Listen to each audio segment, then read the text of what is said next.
അങ്ങനെയായിരുന്നു എൻ്റെ 2025 തുടങ്ങിയത് തന്നെ ഭയങ്കര ബോറായിട്ടായിരുന്നു. ഞാൻ ഇമോഷണലി മെന്റലി ഒക്കെ ഭയങ്കര എക്സോസ്റ്റഡ് ആയിട്ട് എന്റെയൊക്കെ ഊറ്റിയെടുത്തൊന്നും ബാക്കിയില്ലാത്ത ഒരു വല്ലാത്ത അവസ്ഥയിലായിരുന്നു.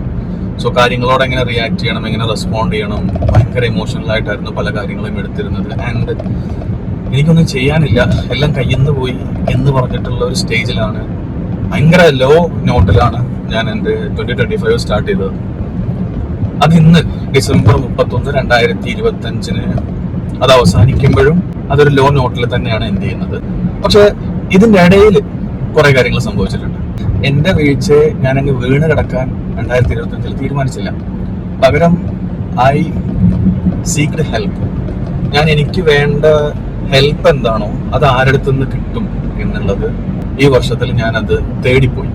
അങ്ങനെയാണ് ഞാൻ എനിക്ക് വേണ്ട സൈക്കോളജിക്കൽ സപ്പോർട്ട് ആവശ്യമുണ്ട്, മെന്റൽ സപ്പോർട്ട് ആവശ്യമുണ്ട് എന്നുള്ള ഡിസിഷനിലേക്ക് എത്തുകയും എനിക്ക് കിട്ടിയിട്ടുള്ള ഒരു സൈക്കോളജിസ്റ്റിനെ അടുത്ത് ഞാൻ കൺസൾട്ട് ചെയ്യുകയും എൻ്റെ പ്രശ്നങ്ങളൊക്കെ പറയുകയും എൻ്റെതായിട്ടുള്ള സിറ്റുവേഷനൊക്കെ പറഞ്ഞു കൊടുത്ത് എന്നെ കെയർ ചെയ്യാൻ വേണ്ടിയിട്ട് ഞാൻ സ്റ്റാർട്ട് ചെയ്തത് 2025 and eventually most of you people know ആ കൺസൾട്ടേഷൻ അവസാനം എത്തിച്ചേർന്നത് ഒരു ഡയഗ്നോസിസിലാണ്. It's ADHD.